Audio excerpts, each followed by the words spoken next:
তাহলে ইনশাআল্লাহ আমরা শাসক হব না, শোষক হব না, আমরা ইনশাআল্লাহ সেবক হব।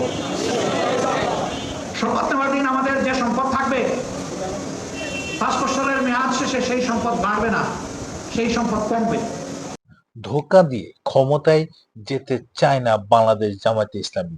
ক্ষমতায় গেলে নেতাদের সম্পদের পরিমাণও বাড়বে না বলে মন্তব্য করেছেন দলের আমির ডক্টর শফিকুর রহমান। বুধবার সন্ধ্যায় রাজধানীর কাফরুলে ঢাকা 15 আসনে জনমানুষের সাথে মত বিনিময়ে আয়োজিত পথসভায় এসব কথা বলেন তিনি। ডক্টর শফিকুর রহমান বলেন, যে জাতি রক্ত দিয়ে পরিবর্তন এনেছে সেই জাতি ভোটের অধিকারের জন্য প্রয়োজনে আবারও রক্ত দেবে। কোনো ডাকাতকে ভোট ডাকাতি করতে দেয়া হবে না বলেও হুঁশিয়ারি দেন তিনি। 5ই আগস্টের পর থেকে জামাতের কোনো নেতাকর্মী দেশের কোথাও চাঁদাবাজি, দখলবাজি করেনি মন্তব্য করে তিনি বলেন, বিচ্ছিন্নভাবে দুই এক জায়গায় যারা করতে চেয়েছে তাদের বিরুদ্ধেও দলের পক্ষ থেকে কঠোর ব্যবস্থা নেওয়া হয়েছে।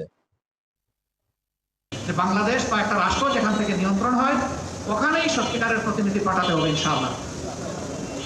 আমরা আপনাদেরকে নিশ্চয়তা দিচ্ছি, আল্লাহ তাআলা যদি বাংলাদেশ জামাতে ইসলামী এবং অন্যান্য ইসলামী দলের যারা প্রতিনিধি থাকবেন তাদেরকে যদি এই দেশ সেবার জন্য, মানুষের খেদমতের জন্য কবুল করেন, তাহলে ইনশাআল্লাহ আমরা শাসক হব না, শোষক হব না, আমরা ইনশাআল্লাহ সেবক হব।